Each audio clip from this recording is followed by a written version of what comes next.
now the Honey Badger Urutia! Yo, ladies and gentlemen, welcome to the Honey Badger Hour.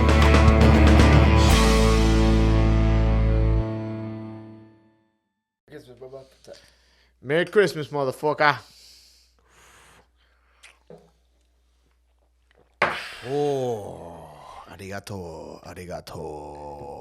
Ladies and gentlemen, welcome to the Honey Badger Hour.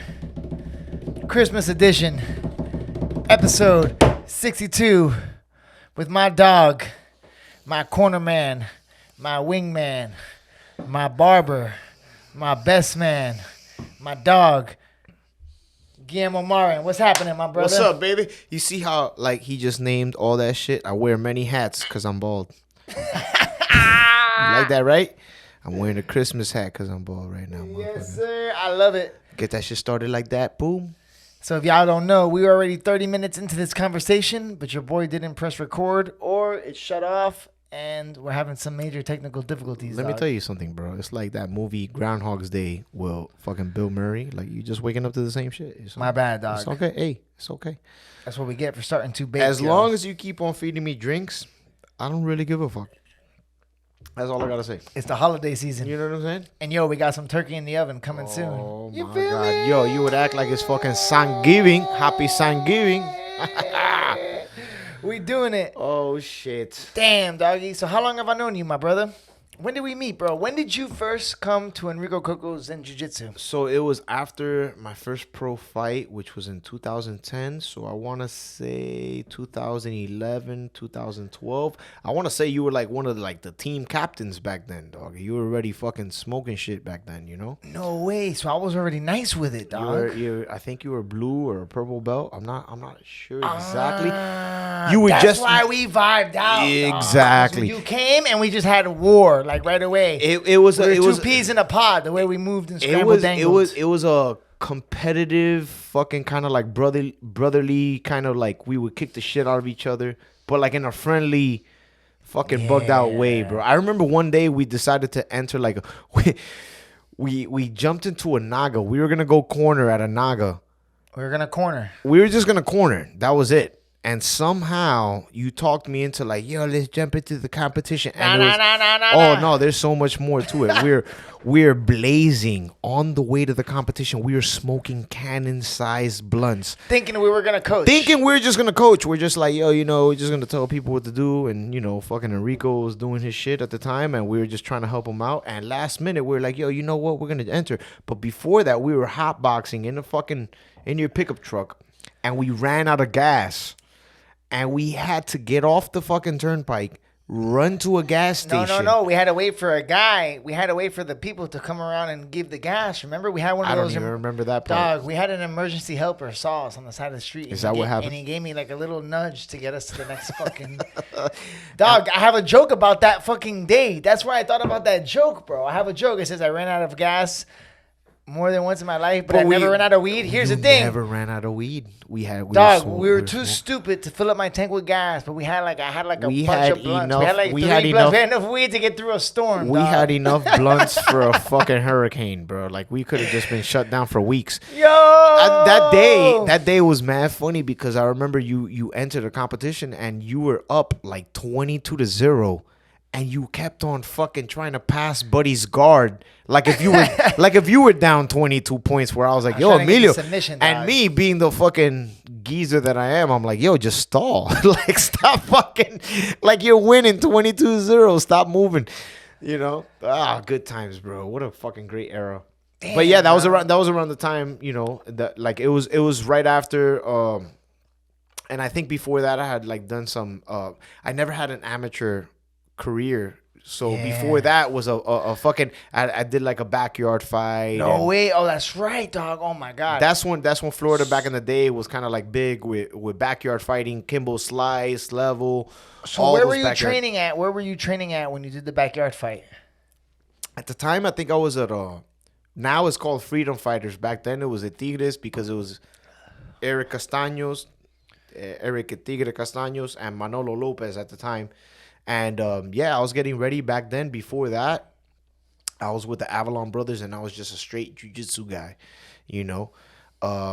When I kind of like left the Avalons, Cuita, my boy, like kind of took me to Tigres, and that's where I kind of started learning the striking and all that shit, like boxing, kickboxing. It was a very heavy influence boxing, kickboxing gym, you know, and they were like really good the strikers. style in Miami, dogs. Nasty. Two of the best in Miami. Yeah, Even to this bro. day, look, Tigre is somewhere else, and Manolo's still in the same spot, but those are two of the best striking coaches in Miami. And maybe in the world, dog, high level, super high At level. some point, dog. if you're in Florida and you're in the MMA game, you have to know about those two cats. Those two guys are fucking killers, right there. And that I want to say that I base my striking. You know, that's where I kind of like learned my striking and all that shit from. Damn, and when did you? So you were training there, and that's when you took the backyard fight. How did you hear about the backyard fight, yo? How did you get word for that back in the day? So dog? it was funny How because does that even work, yo? So it was funny because like I was with the Avalons for years, and I was just a straight jiu-jitsu guy. I was just 6 years of jiu-jitsu, and I was like, I could just fucking jiu-jitsu anybody, you know. And then like I started like fucking around a little bit with MMA. And then I realized that there was like some motherfuckers I couldn't take down, where I'm like forced to stand and bang with them. And so when I was with Manolo and Tigre, I was trying to do kickboxing fights. And, you know, back then it was pretty common in the sense of where if somebody just didn't show up to a fight, there was real no penalties. You know what I'm saying? They'll keep on booking you for fights. Like if you skipped out on 3 or 4 fights, they would keep on booking you for fights. So I had 3 or 4 amateur fights not go down, you know? And so Like MMA or what kind of? It was just a straight kickboxing fight because I was just concentrating at the time on boxing, kickboxing, and none of those fights went down, which would have been great for my MMA career, you know? And so I just got crazy and I just jumped into a backyard fight. And like I said, that's when everybody was doing the backyard fights. Level, Kimbo Slice. Kimbo Slice was like putting Miami on the map. We were becoming like popular to the rest of the United States in the sense of backyard fights, you know. George Masvidal was fighting Ray, which as a matter of fact, I think Combo or something, right? Combo. His name was Combo from being a street fighter and like knocking people out on the street with combos. Yo. Yeah, man, he was known for like his hands and shit. Him and Level were all mad in the big, same dog. They were all fucking giants, Like and not because of nothing. Big That's when they were called George Masvidal, Karate George. You know what I'm saying? He was like fucking well known back in the day for just scrapping on the streets. So when he fought Combo, I think he took 2 fights in one fucking day, and Combo, not because of nothing, was like at least 2 something, like 210, 220 at the very fucking least, bro. Like, and taking on those crazy scraps. So Miami was becoming popular in the sense of where we were getting kind of put on the map for backyard fights. We were just known for fucking scrapping Florida, you know? So those backyard fights were kind of like was making Florida popular at the time. There was like DVDs and shit of Kimbo Slice fighting every week. So how did that work? How did it work for those fights when you went, like for your fight? With those fights, man, it's kind of like a fucking wild west. Like it was kind of like how you were talking about like in Thailand, where they'll look at somebody and they'll look at the other person like same, like, oh, you look like you're 150 and the other one looks like they're 150, and you would kind of come up with the rules like as you went. So if me and you were scrapping in the backyard, you could be like, yo, I want to throw hands and elbows. And I could be like, yo, I want to throw hands, elbows, knees, and kicks. And we could either agree to disagree. We would basically have to come up with our rules right before that, you know. It was some fucking wild shit back then. You know, you were fighting on the grass, basically, with fucking jagged rocks popping out the fucking grass. I think it was like a 12 by 12 ring. You know what I'm saying? So it forced you to engage. As a square, right? Exactly. Is that what like we had the caution tape as the ropes? Dude, it was fucking ghetto as fuck, bro. Like I remember Dada's 5000, his backyard, it was a regular fence, like, you know, those metal fences with the fucking triangles and shit. And he had like tarps over the fucking fence. Cops were outside, like patrolling the area, bro. And they wouldn't come in, obviously, because it was on some fucking private property type shit. But they had to know that there was scraps going down. That's what I'm saying, dog. How do these fights happen? Yo, like 100 cars roll up to a house. This is some G shit right here. You think it would get shut down like in 20 minutes, you know? I don't know. There was army of cop cars that's what I'm patrolling saying. his So house. it's like, And they motherfuckers are smoking geeks out there. If nobody knows what geeks are, it's like fucking Ding, weed. ding, ding, dog. It's That's the fucking crack with weed, weed bro. with crack in That's it. that hood shit. That's what I used to smoke, dog. Cops are orbiting this guy's house. His backyard is literally bigger than his fucking house. It was crazy, dog. Like it was some crazy Wild West where was shit. it? Richmond Heights or in Color Ridge? You remember? Bro, it was in Color Ridge. I want to say it was Eureka or some shit like that, and it was like a popular. Like, man, I'm not gonna lie. I'm kind of glad that I lived through that era, bro, because we were just like popular. Like MMA wasn't as popular. It's kind of historic, dog. But Florida was becoming popular for like just scrapping it out in big backyard fights, and Kimbo was a big fucking thing too. Level, Bro, you know. I signed up at FFA because I wanted to train where Gamebred trained and where Kimbo trained, dog. Oh, and I saw that shit. they were training him, and they used to promote him, dog. And then when I signed up to Which FFA, one, Masvidal or yeah, Kimbo? Masvidal. I wanted to see because I saw that. Dog, I remember seeing the Masvidal fight on one of my boys' MySpaces that he knows Masvidal and they're boys, you know. Yeah. And dog, I saw on MySpace, I saw that fight, and it was just like it was amazing to me. And then I found out that you could train that. I didn't even know you can train. I thought I was too old, you know, because I was already like 21, dog. Yeah, that's exactly when I started. And I signed up to FFA, and then when I signed up, they had all the pictures of Masvidal and Kimbo everywhere. I was like, oh shit, yeah. But they were gone already. Yeah. They were both gone.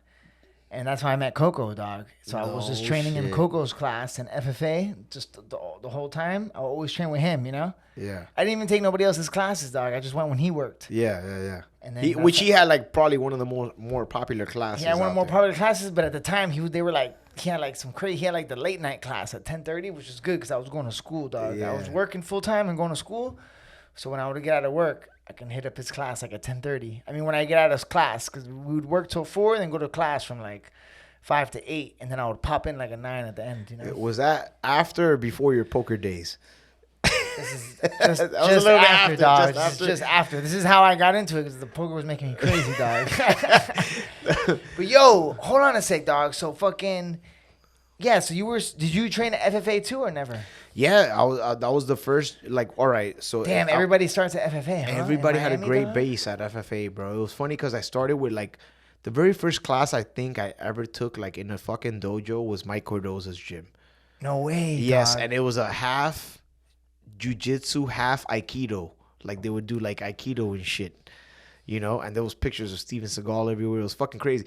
I'll never forget, dog. Like I was rolling with Mike Cordoza's girlfriend at the time. She was like a fucking blue belt and I was a fucking white belt, but like it was funny because I came from breakdancing and shit, so I felt like as a white belt I wasn't your average white belt. Like it's almost like a wrestler. I don't want to put myself into the caliber of like a wrestler, but like a breakdancer tends to be pretty agile, so I was like better than your average white belt, right? And so I remember going with Mike Cordoza's fucking girl, and that girl calf slicing me like 8 times, like in a fucking roll, where I was just like, what the fuck is going on here, dude? Like this guy's girl is fucking housing me. She's fucking raping me. And that's when I kind of I got to the point where I was like, holy shit, I got to learn this, you know? And, man, it was just a fucking, like, and then right after that, like, I got into FFA. At some point after, I ended up in Tigres. Then I ended up in fucking Nogueira's that eventually turned into MMA Masters. No way. Yes, bro. Nogueira's was MMA Masters. Yes. It was before. Yes. Who was that Nogueira's, dog? I mean, it was still fucking Master Caesar? Master Caesar, Daniel Valverde, and fucking Luis Baboon Palomino. You had Bebe Monster. You had Frank Carrillo. They were training at fucking Nogueira's. level just started, bro. Let me tell you, man, some of the hardest practices I've ever gone through was fucking MMA Masters. To this day, I don't fucking eat breakfast because of those motherfuckers, bro. Like, I would fucking throw up my food every time, bro. It was just 10 5-minute rounds of sparring on fucking Fridays. It was fucking crazy. At the time, the practices were at Biscayne. I remember, like, praying on the way over to just get me through this fucking workout. It was 2-hour classes. Anybody you sparred was a pain in the ass. Fucking Baboon was I mean, right now is I think 2-time. He's a 2-division champ. Two-division bare knuckle, dog. fucking bare knuckle boxing champ. So imagine sparring with that guy. I'm a fucking amateur. Bro, you know? bare knuckle, dog. Bare knuckle, bro. Fucking Yuli Monster's a fucking killer out there right now. He's been wrecking house. And holy shit, bro. Like, you know. That bare knuckle's the new shit in Miami, dog. The bare it knuckle is taking right off, now. bro. And they pay mad good here. Let me tell you something, bro. those fucking guys that are hitting that bare knuckle shit up right now, those guys are like a different kind of animal, dog. You know what I'm saying? Like in the sense of where, you know, I remember when like Level one day was doing those backyard fights, and one day he was telling me like, yo, what's up, dog? I'm thinking about doing a grappling match. And I'm like, he's like, I'm kind of nervous. I'm like, what the fuck you nervous about, dog? You do like backyard fights. Like you get punched in the fucking face, you know? I think getting punched in the face and getting rocked is way harder than fucking like, oh, you just get caught in a bad spot in jiu-jitsu, you fucking tap out. You understand what I'm saying? So it's a tough call, weird, dog. I got a theory on that, bro. Yeah, go ahead. I don't know. So when I first started training, I always thought, dog, and I think we started training around the same. Well, you were a little bit ahead of me. You know, I think you were like, yeah, you had experience. I remember you were tapping me in our first, like when we first started training, we'd have some crazy wars, but you'd always catch me in the beginning. Yeah, you were like a purple. You've been catching me as of recent, motherfucker. I still owe you for one or two. Don't think I forgot about that. I think I'm like 2-0. I'm thinking like 2-0 from the last 5 years. And then we rolled 4 times. and then he'll tap me and leave for months. Yeah. That's my shit. I'll catch something. It'll take me, I won't fucking tap this fool, but if I do, I'll dip from the country. I'll leave. He'll leave. He'll go back to Thailand. Home. And he'll be like, yo, let's train again. I'm like, nah, I'm done, dog. Always, yeah. Right off into the sunset, you piece of shit. If I'm in a session, dog, and I tap this guy, I'm not training for at least a month, bro. Another 6 months. With him, with you. Yeah. He's training everywhere else. Not with me. Fucking bastard. You gotta love him. But yeah, hit me with your theory. Go. All right, so I always listen, dog. When I first started training, because dog, think about it. Who was like the guys? Like George St. Pierre was the man. All the wrestlers were on top.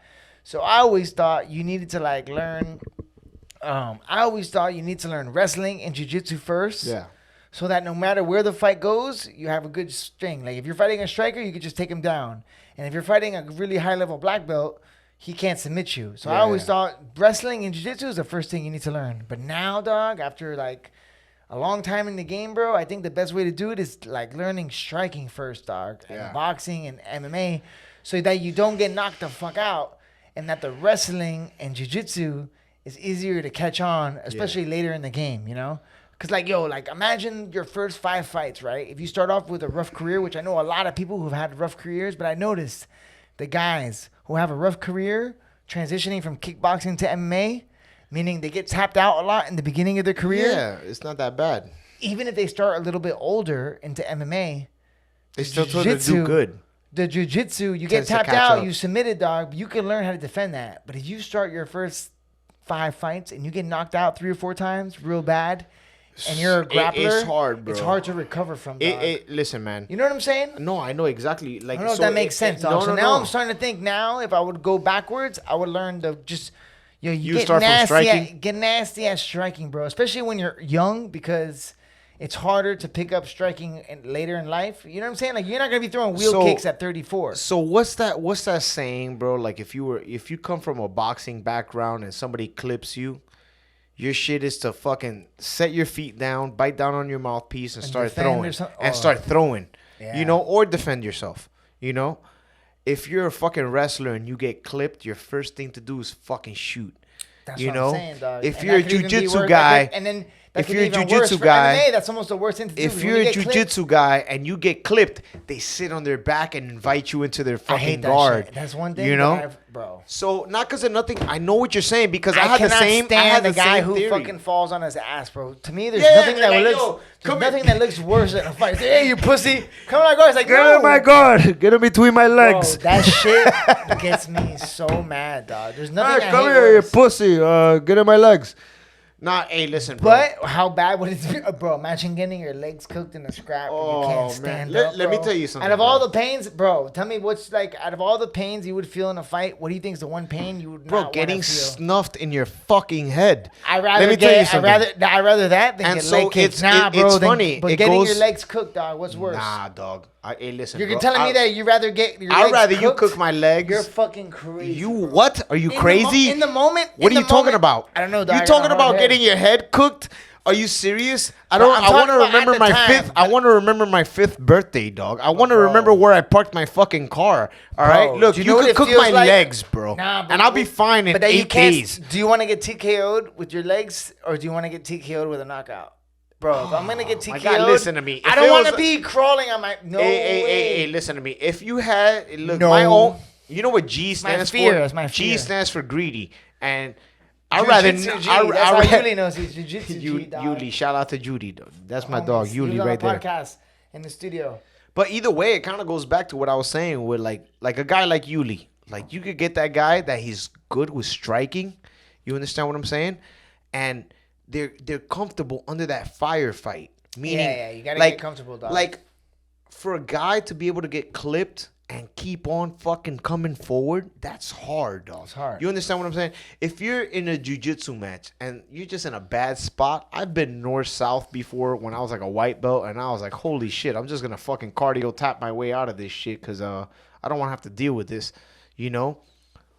Or you're getting clipped and you have to keep on fucking marching forward and just keep on fucking like those guys that are doing that bare knuckle boxing shit.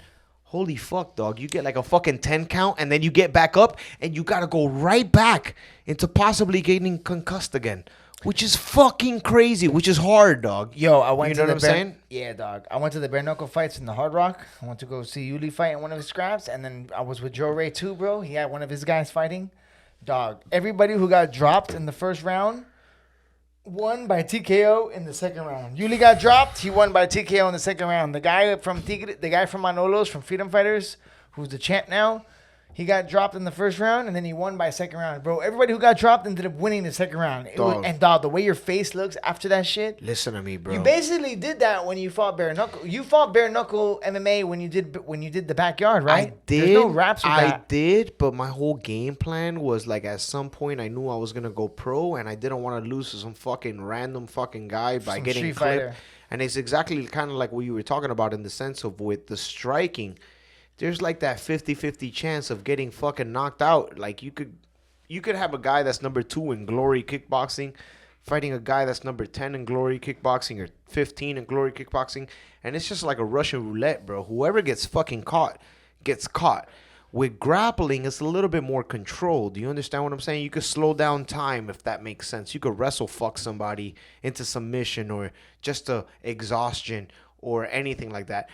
With striking, bro, you've seen shit like that where somebody's winning 11, 12 rounds and then they just get fucking clipped and that's it. You lost. You were beating this guy still on the fucking judge's scoreboard. Yeah. And you just got knocked the fuck out. So with the striking, that's what I mean to say that like where the transition of those guys that are okay with being in those firefights, they tend to transition a little bit better in MMA, I think, where in just jiu-jitsu, if at some point you're uncomfortable, dude, you could fucking tap. You could do a new breed, get tapped out, and still fucking do another 2 or 3 matches and fucking win second or third place. But if you get knocked the fuck out in a fucking boxing match, good luck on your next fucking fight right after, bro. You're out for 3 to 6 months, bro. That's just hard to get acclimated to. You know what I'm saying? Like, it's hard. Well, the game has changed a little bit with the heel hooks in jiu-jitsu now. Well, yeah, There's now some everybody's a game fucking- ending jiu-jitsu. There's Yeah, some, yeah.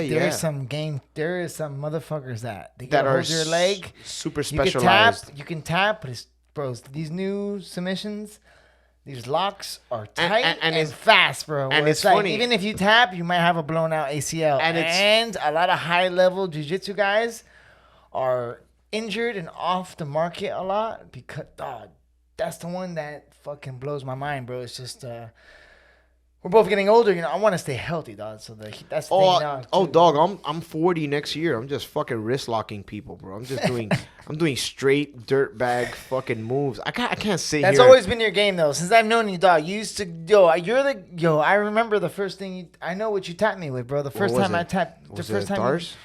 you tapped me out with a Dars from Side Control, you pussy. No, you were passing my guard. Yes. And it was actually one that I saw from Shinya Aoki. But dog, that's you've been that's your game. That's But, been your all right, game for so- a while, 'cause you be so- watching the 32. You got the 32,000 technique videos at your crib. But here's the All problem. you do is stay up till 4 a.m. and watch jiu-jitsu I do. techniques. I'm dog. guilty of all of this shit. I stay up and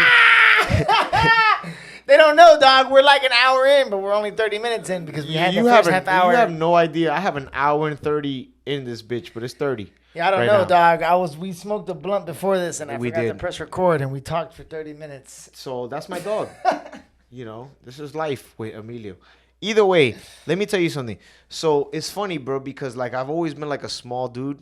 You know what I'm saying? So it's like I've always been like the runt of the litter, and so even in jujitsu, like fuck when I was already like I'm already old right now, dog. Coming next year, this 2023 is gonna be 19 years I'm doing jujitsu, dog. It's fucking crazy. Damn, so you got 4. So you had 4 I years. started, when yeah. I started in 2009. 04. I started in 04.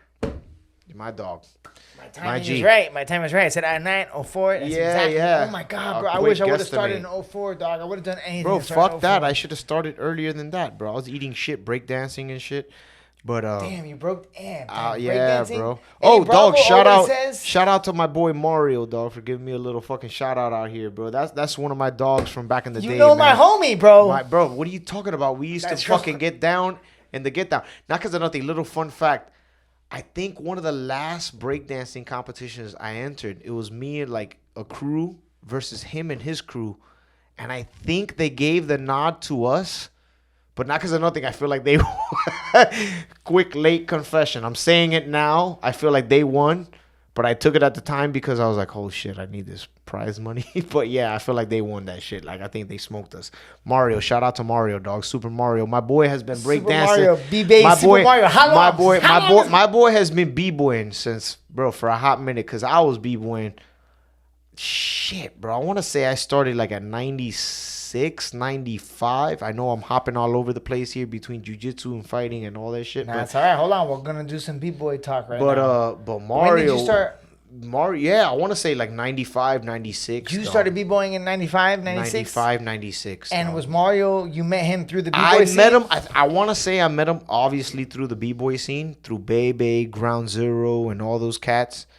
And bro, let me tell you, man, like, man, it was a great era living through the 90s, bro. Like one thing, like living, and I don't want to say I lived through the 80s because I was a fucking child when the 80s hit, but like living through the 90s, man, was like a fucking something that I would never take away. And I think I met Mario a few years later, and we would break together. We would compete against each other sometimes. And bro, shout out to that guy that he's still fucking doing it, dog. It's hard doing this motherfucking like breaking, fighting, all that shit. It's like under the same roof. It's weird, bro, because like we would travel. I remember one time like the biggest competition That's crazy. was in Germany. Like the biggest breakdancing competition is in Germany. It's called Battle of the Year. They even made like a movie about it. Obviously, like when they make any b-boy movies or breakdancing movies, it's like very watered down and very kind of like they take the rawness out of it. You know what I'm saying? But like that was like the fucking place to go. And so the funny thing is that I felt like breaking and jiu-jitsu and fighting kind of like in general had something in common. Like I remember going to Battle of the Year in Germany, and they had all the b-boys from all different parts of the world. They had cats from New Zealand, Japan, Korea, fucking Australia, everybody under one hotel room, right? And I remember there was like a breaking hall, like a spot where all the b-boys would go practice. And it was funny, dog, because it was kind of like fighting. Like if you were practicing next to your opponent, you really didn't show all your shit because you kind of wanted to keep some shit for the fight, as in for surprise. You know what I'm saying? And it was funny because I felt like breakdancing and fighting kind of went like hand in hand in the sense of where I was meeting people from all around the world. You're meeting people from, you know, different cultures that do the same shit. And it's like you speak the universal language, whether either was breakdancing or fighting, but you didn't speak the same language. You understand what I'm saying? You're all like, we were in the same room with the Japanese guys we were going to compete against. We were in the same room with the Australian guys we were going to compete against. Nobody understood each other. But when the second we hit the floor, we understood each other. You understand what I'm saying? It was the same shit with the fighting, dog. Like, you didn't understand verbally what your fucking Thai opponent was fucking telling you, but the second that guy put his setup, you knew what the fuck he was speaking. You know, it was a weird kind of like blend between the two styles. You know what I'm saying? Like between fighting and breakdancing. You know? So yeah, for sure. They kind of complemented each other to a certain degree. Bro, when I was in Thailand, the MMA mats in Tiger Muay Thai would be like, I'd be trained with a Chinese guy, a Thai guy, a Russian guy, a Dagestan guy, Dude from a Poland, guy from Norway, a guy from Poland. We all know how to scrap. We all know how to. We do the you grounds knew. that goes. We do the MMA rounds where you start from the back. We all knew the rules, dog. You know okay, the rules. Start from the back. We start from the back. If the guy taps me, we reset. You know what I'm saying? If I It was- tap him, we reset. You had this weird universal language. You had bro. that with breakdancing too, dog. when you Yeah, first yeah, started. yeah. So it was a weird kind of like, you felt familiar. How did know? you get into breakdancing, yo? Damn, dog. So it was funny, bro, because I kind of grew up with like a single parent. You know what I'm saying? My old man was an alcoholic. Fucking, yeah, bro. Went through like some tough times earlier. I stopped seeing my old man at an early age, and through a weird way, I would kind of go with my cousin to Hot Wheels and shit like that.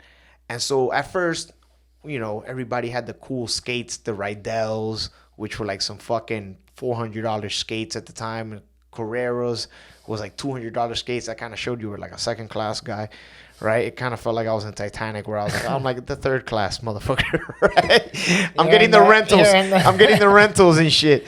And so in Hot Wheels, dog, like everybody obviously, like, yeah, I started off with the skating and shit, but in the center, all the break dancers were fucking in the middle, dog, and they would break dance and shit.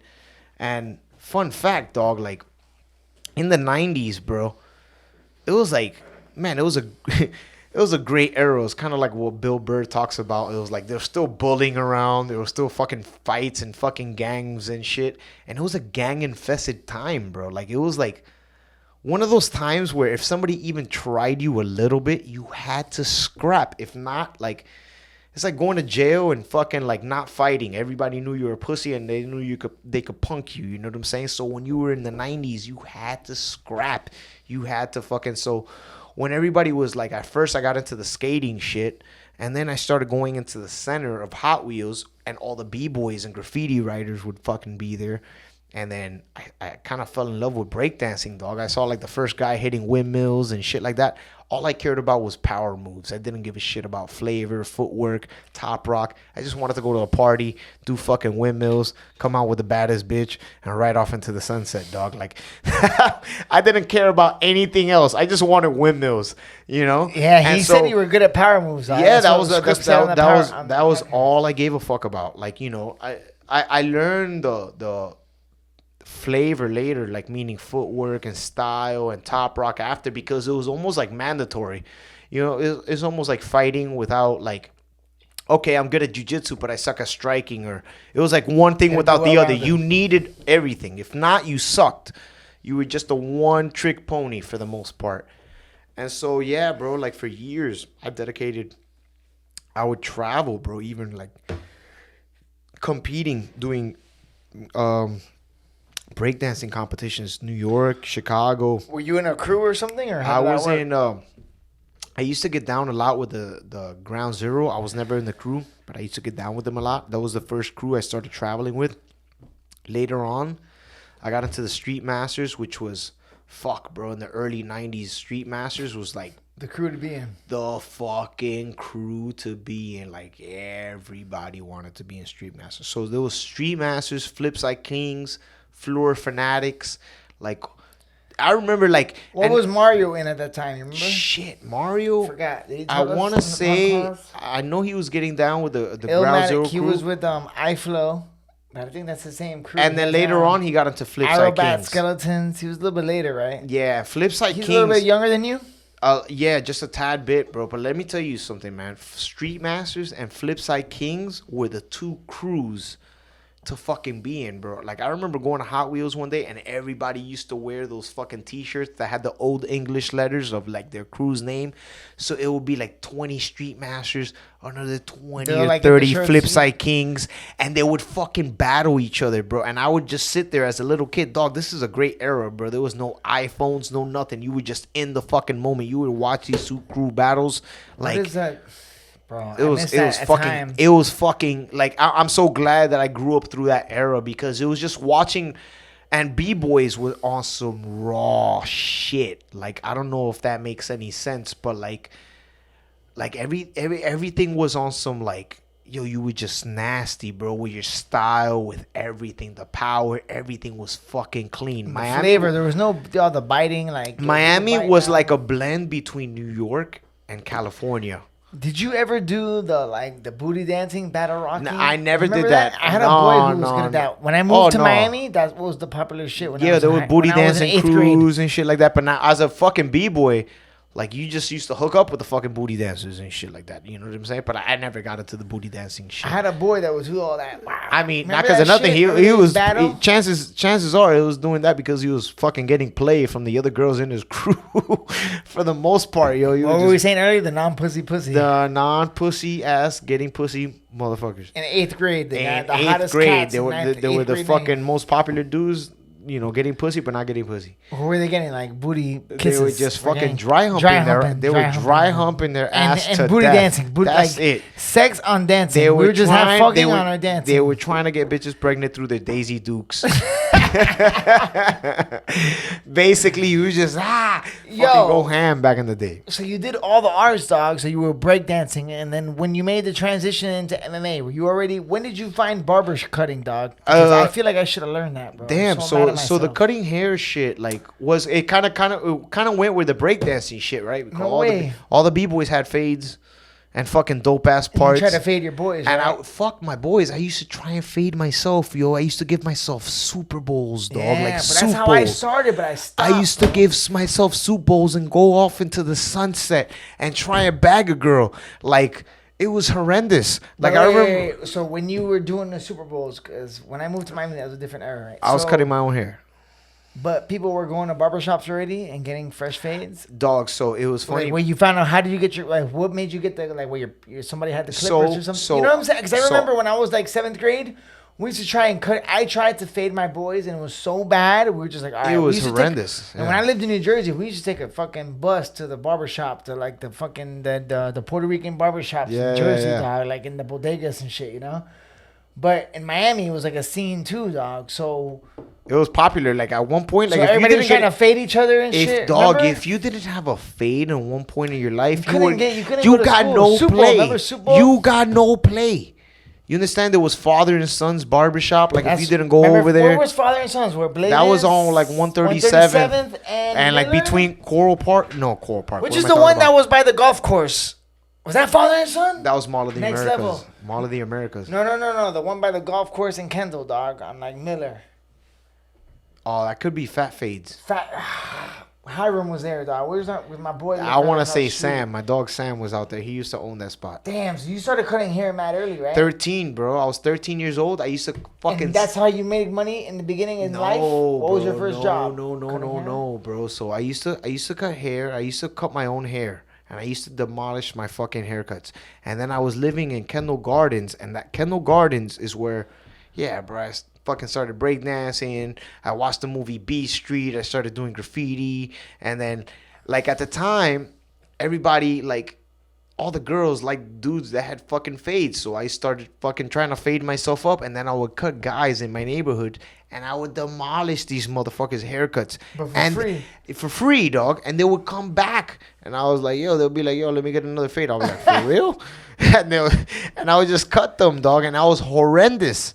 And I probably didn't get into a barbershop till like I was like 18 or 19. No way. Yeah, and that's when I started professional. And listen, let me tell you something. I came from cutting hair in the backyard where I thought my fucking fades were fucking fresh. When I saw real barbers, I was like, oh my God, I suck, dog. Like, But did somebody teach you or nobody taught you how bro, to I fade? used to sit next to one of my boys, Ralph, bro, and I used to have to fucking. The one that I know, Ralph? Yeah, bro, Big Ralph, dog. Shout out to Big Ralph. And he used to fucking, like, I used to have to sit there and watch him cut hair because I would demolish haircuts, dog. And he would come after my What haircuts. was your first barbershop that you worked at? Headhunters Barbershop, bro. That's the one. Where was that at? I've been there. 142 and like 96th Street, right in front of the Hammocks Police Station. That one's still there. Is there barbershops? What is that now? I think now it's something else, but yeah, it's There's still a a jiu-jitsu little gym. Yo, Oh, don't even. that's crazy, dog. So, Headhunters, that's where you first started working? Tell us a little bit later. Okay, because I went there when I was a little bit older. So, all right. Yeah. I didn't go there in high school. I used to go to your old boss, Fat Fades Hiram, when he opened. My G, that was Sam that owned it. Bro, I used to get a haircut there before they were open, dog. And then one time, bro, I used to go there and try to get blunts from next door at the liquor They store. sell to everybody. And I would have to ask one of the barbers, and they always used to bust my balls because I would be asking them to give me blunts, you know. But dog, Hiram, bro, they had Fat Face. What was the name of that? Was the first Ace of Fades. Ace of Fades, and that was old. That was when in high school that opened up, you know. And then they had Blades and shit. And then I would go to Headhunters. Barbershop, Headhunters. Next Level. Remember Next Level? I don't know why. Father and Son was the one in Miller, dog. And Miller Drive in the golf course. And that shit was mad popular at the time. Father and Son, right? That's where I used to went. That's where I went. My boy lived across the street from Father and Son. It was on Miller Drive by the golf course, dog. So that's been your trade. So that's like kind of like your trade job, cutting hair, dog. Yo, it's been one of those things that's like constantly kept me afloat. Thank God. Damn. So then from breakdancing, what made you make the transition to MMA? How did you? So it was funny, bro, because I was working at a barbershop and we used to watch Pride fights all the time. And it was funny because my boy would make these CDs, like, say, of like fucking the new 50 Cent or the new whatever. And to get cashed out at the end of the day, he would make me and another barber grapple. And I would watch videos of like arm bars on fucking Pride. I would watch people do it and I would apply it. Where? At the barbershop. Like on the floor? On the fucking hairy ass floor on the barbershop. And then one day, one of my boys, some guy called Marcos Concepcion, he brought in one of my boys, Gus Clemente. And Gus Clemente was like a fucking guy that had like jiu-jitsu and judo background. And we went to the back room and we grappled. And he beat the fuck out of me. Now, to his defense, he was like fucking 185. I was like 140. But like, he still beat me just straight technique, right? And so he started teaching classes in Miami-Dade. And we would train. I would train with him. And as I got ready for my first jiu-jitsu match, that's where I trained. And it was some big-ass, thick-ass mats that you would sink into, dog. Like, it was fucking funny, bro. And that's, I kind of became like... Miami-Dade Community College? Miami-Dade Community College. And it was funny because, like, when I figured out that jiu-jitsu was, like, a small guy could beat a big guy, I just kind of fell in love with it. Like, once you learn the first move, you're like, holy shit, what's the next one? What's the next one? What's the next one? Can I take a bathroom break? And what year was that at? I want to say that was, bro, it has to be 04. 04, dog. That was, like, that's when I started, like, then I started fucking around at Mike Cordozas, then FFA, then fucking, you know, and I stayed at FFA for, like, at least a good 6 years. Then I went to Tigres, you know. You want me to get a bathroom break? Yeah, let me get one. We're back, baby. Damn, dog. So, how long have I known you? Easily over a decade, bro. And it was fucking, like... Yeah, we were like hyper competitive towards each other, but it was like a healthy competitiveness. How many fights did you have when I met you? I only had. You remember? When I met you, I only had one pro fight. I did a few after that, nothing much. And then, yeah, bro, you fucking kind of fucking. You knew me in all my. You cornered me in all my fights, right? And basically, almost all your amateur career, you know. I would fucking go corner you. It was a fucking great time, bro, you know? That one last one in Singapore was a good time. Dog, we went to Singapore. You finally came through. That was dope, dog. Fuck. Didn't get the outcome that we wanted, but it was all good. It was fucking great. Got fucking highlight reel on ESPN, dog. Listen, bro, you're fighting for the fucking top of the fucking, you know. Wait, listen, bro, we're not playing table tennis out here, dog. You know what I'm saying? Like, it's a hard game. How was your flight to Singapore, dog? Yo, I had a great time, bro. I wish I would have known that you were across the fucking room from me the whole time. I didn't know you were in the fucking room right across me. Hey, but it was a kind of unique experience because we fought during the... Bro, we fought in the middle of the pandemic, huh? What was Miami like when you came here? You remember when you came to Singapore? Because in Singapore, bro, they were treating us like... You know what I'm saying? Bro, I've never been tested that many times in my fucking life. Bro, have you ever... I never been tested before that time. They had shoved some Q-tip up my fucking nose, bro. They could smell what I'm thinking, dog. It was fucking crazy. Yo, it was fucking hard. So how was your flight from Miami The flight, dog, I loved it, bro. Like, I loved the whole... Let's rewind the situation. Rewind. Go ahead, shoot. So the people don't know, I was working in a gym in Bangkok, and then coronavirus happened. Everything got shut. The whole world got shut. And I was like, you know what? I'm going to fucking get a scrap. And because of the coronavirus and everything, I was able to bring a corner for wherever. So I called G and I was like, yo, I want you to corner me for my fight. But we had to fight with the quarantine restrictions. And it was in the middle of the pandemic. Yeah. So, like, we fought in an empty stadium, like at 10 o'clock in the morning. And we had to be quarantined in the hotel for 10 days. Yeah, I was excited because I was like, oh, all right, I'm getting flown out to Singapore, fucking free hotel, free stay. I'm like, I'm going to look around in Singapore. Bingo. I was stuck in my hotel room. But I'm not going to lie. The hotel was so fucking nice. The hotel was so nice. I was like, holy shit. Like, I still felt like it was a weird vacation. And You know? we had some good food after the fights. Oh, my God, bro. They brought us beer all the time. Let me tell you something, bro. I'm a picky eater, man, and I fuck. Tell me I didn't fuck tell with you the I didn't food out there, bro. Bro, I that's 'cause you fuck with the food out there. And in Thailand, the food is fucking incredible, dude. Like it's like, Did you go eat with Joe Ray in Thailand? In any yo, restaurants? shout out to fucking Joe Ray, bro. That guy showed me a fucking great time out there, dog. Like, For real? yeah, bro. He showed me a great time out there.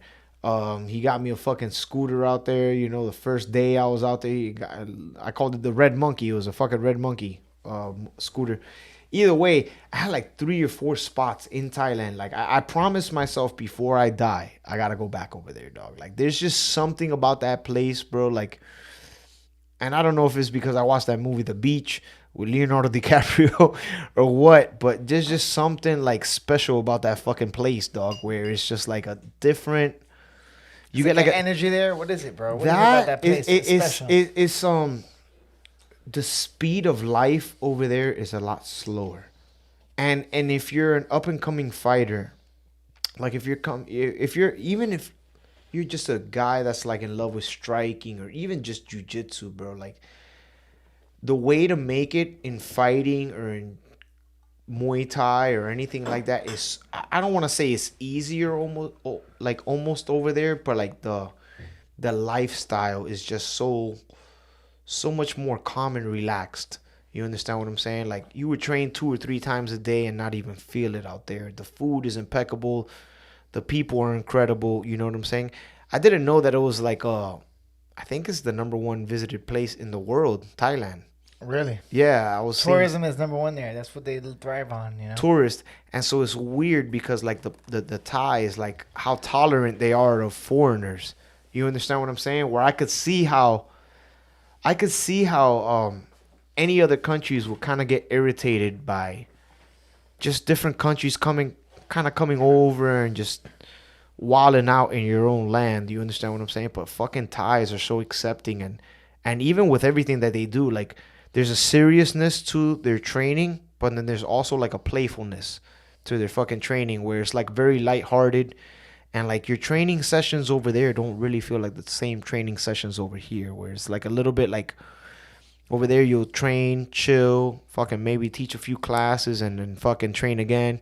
Did you train Muay Thai out there in the classes? Yeah, I was mostly doing private classes because I kind of wanted to get like as much knowledge as I possibly get. Like, don't make any mistake, with sparring you could pick up off on people, right? You know, you could pick up tactics and techniques and stuff like that, but it's good to get the like privates. you want like the purity of the Muay Thai style. That's what they're known for over there. So that's what I really tried to steal from, not steal, but like kind of inherit from them, like their elbows, their fucking knees. I remember I went to like I took like 3 different or 4 different privates from 4 different coaches. Each of them showed me how to do a knee a different way. And I remember going back to my hotel room like, all right, so out of all these 4 knees that I learned, like which one do I take? Which one's right and which one's wrong? And then it kind of came to me where I was like, they're all right. It's just they're each different style and different circumstances and situations, you know? So it's like the purity over there in Thailand, man. There's something about that fucking land, bro, that is just like, it's incredible. Like I said that when I went, I promised myself before I fucking die, I gotta go back there. Yeah, you didn't do no jiu-jitsu or wrestling or MMA out there? Straight Muay Thai. Yeah. I wanted, it was like going to Colombia, bro. You just want the cocaine. You want the straight cocaine. I don't want no cut shit. I want to come over here, and I'm not saying that that's what the only thing Colombia is known for is fucking aguardiente and other stuff, right? But like you're going there for its purest. And listen, bro, in other countries, like in fucking Brazil, like the national sport is like soccer and shit like that. Like in fucking Thailand, the national sport is fucking fighting, dog. You understand what I'm saying? You're a 5-year-old, and they'll determine whether you gonna continue to go to school or whether you're gonna fucking just fight and support your goddamn family. You understand what I'm saying? Like, kids literally fight for a fucking living. Like, they're 5 years old, bro. Scrapping, dog. Like, they have 100-something scraps by the time they're 15. They retire by the time they're 18, dog, because they have 200 scraps. It's like a weird, like, I've never seen people have less than us but be happier than us, if that makes sense. 100%, dog. And those kids fights, sometimes you see these kids know more than most of these adults in America know. I've seen kids go out there fight for money, like meaning they have a bet fight where they have like the little, when they wear the necklace with the money around it? Yeah. You know what I'm saying? They do the white crew. It's because the two coaches are betting against each other, No I've shit. seen two kids go have a hard-ass fight. Like, I'm talking about 9, 10-year-old kids fight. And then after, they take pictures together with their opponent and their parents. It's the Bro, most both the shit. moms are taking pictures of them together. And they were fighting with elbows and knees, dog. And I was like, wow, these two kids. It's a different mentality out there, bro. Bro, I remember when I saw that fight, I was like, yo, these two kids know more about life than the president of the United States, dog. Like, the way they were, like, hugged each other. I'm talking about 10 years old. They fought with elbows, kicks to the head for 5 rounds. Yeah, almost everything goes, Hugged bro. each other after, took a photo flexing with their gloves, and then both the parents, like... They took, the both families take together like it was a fucking Christmas family photo, dog, Yeah, like where the you're just parents- like one big the- family. The parents of them fighting have them take Yeah, a they're picture. cool, They're dog. hugging each other. And let me tell you something, And bro. you see like, the new era of MMA where it makes me so sick. Where, like, bro, one of the reasons why I loved MMA, dog, when I first started training is nobody really did it, right? It was like a niche thing, bro. Jiu-jitsu and MMA was about, like, respect, dog. You had two guys that scrap. where I think we ventured off a little bit off that. Bro, now it's crazy, dog. Now it's like everybody's trying to go viral. Yo, fighters talk shit about each other. It's on. They Look, talk about their families. Like, yo, what is and so going on here? it's weird because all right, like It changes why I even did this sport. I did this sport because nobody knew about it, and it was quiet, and it was a lot of respect. It was it was a lot of now respect, it's fucking like- bow and fucking courtesy. But look, here's the thing. It's But like the money, bro. well, it's the pros and the cons of everything, right? It's like the same shit with right now. The fact that you have a cell phone that you basically have a computer in your fucking pocket. Now, it's great that you could find out any information in 3.2 seconds, but it's bad in the sense where your fucking face is now glued to this shit all fucking day. With the fighting, like, don't get it twisted. Like, when Conor McGregor came around, like, you know, it brought money and eyes and asses to the sport. But on the flip side of it, like, the whole honor and respect shit is fucking gone. You know, there's people. He killed that. There's a bunch of people that want to be him. But it goes back to what I just said, like, in the sense of where it's pros, where now you could make more fucking money off going viral or talking shit is great that you can make a living off that. But now it's whack in the sense of where, yeah, bro, that whole honor and respect shit is almost kind of going out the fucking window right now. You know what I'm saying? Like, kids are looking at that shit. Jake Paul, bro. Yeah. This guy makes videos and he boxes and he's like, I'm gonna make a meme out of my opponent.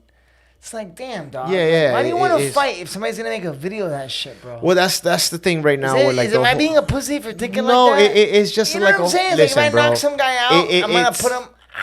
It kind of goes back to like crazy. it kind of goes back to like saying like, man, I'm happy in the era that I grew up in. I'm happy that I went like as a 90s kid. You know what I'm saying? Like, listen, bro, if I got my ass kicked in the fucking back of a fucking portable, like, the only people that knew that I got the shit kicked out of me was the people back there and me. And that was it. There was no fucking cell phone. There was like, the only thing you knew about me getting my ass kicked was word of mouth. You understand what I'm saying? Now you're on fucking World Star. Now you're on Instagram. Now you're on. So it's just like, what the fuck, man? It's just like almost like another level of, I don't want to say it's like another way of hurting somebody's fucking feelings, you know? But it's a little bit evolved in that sense of where, yeah, bro, I feel like it's kind of taken a little bit away of like, I used to watch Pride fights back in the day. It makes and it was you not like, want to do it, dog. yeah, to a certain degree. But like even the Japanese crowd, like they wouldn't scream no disrespectful shit like in the middle of the fucking fight. You know, now you got some crazy drunk Americans saying some crazy shit like fucking, you Bro, know, like there was a rumble. There was a big rumble in one of the bare knuckle fights. Dog. outside of Bro, the venue. I went to a fight in America after living in Asia for like 6 years, and I was like, Yeah, the taste is just like a disgust. I hated it, bro. I hated the people. I didn't like the people there. The crowd. The crowd, dog. People were talking shit. And you would swear that they And have I that. went to another one that happened to me where I realized how much it's changed. I went to the Alex Volkanovski Max Holloway 3 fight, bro. How was that shit? Bro, the fans were so shit. It's just the people that I was surrounded by were like just, I don't know, dog. It's weird, man. It's weird. The people that like MMA, fucking, you're like, oh my god. It's weird because I understand, bro. Like the I know what you're It's saying. a savage sport, so like the type of It guys is. that like it, it's You're not right, like but like, it's not the normal dudes that like it. but the funny thing is like I feel like the fans almost walk around with the confidence like of they the can fighters. fight, bro. They have 100%. the fans have the same confidence of the fucking guy that holds the belt or the fucking guy that's number 10. Where I'm like, yo, look, bro, maybe you know how to do a rear naked choke and maybe you know how to do a fucking armbar to your Bro, fucking these sibling. guys, But it's a different animal, dog. Like it's they talk about MMA and then they talk about fighters, and it's like, I guess because we do the sport, it's sickening. well the way they It's talk. sickening listening, but I can only imagine what an NFL player thinks about a fucking couch guy that's been watching football for Well, 50 years. it's crazy, bro. Think about It's- a guy like my dad, dog, who loves football. You know what I'm saying? The way he'll hate people who hate some of yeah, these football players. how much you say you suck? This fucking guy. You sucks. fucking suck. fucking- Meanwhile, you That can guy's leave like me the on the top 2% of the world, dog. Yo, And he's listening exactly, to, bro. and there's 75,000 fans from another The- country, another state, being like, that guy sucks. The most Just tes- because he's from another state. The most testosterone shit, the most embedded thing in men, and I'm talking about like in all men. I don't want to just say like fucking Cuban machismo men, but all guys think they know something about fighting. You understand what I'm saying? Bro. All fucking guys that have never said in. Listen, bro, I've been in a barbershop where a guy's like, that guy's not a fighter. And meanwhile, you've never stepped on a mat. You've never stepped in a ring, in a cage. You've never gone into a fucking Naga or a new breed. But you're calling such and such not. You're saying such and such is not a fighter because of what? Because you say he's not up to your caliber? Like, dog, like it takes balls, man, to jump into a cage or ring.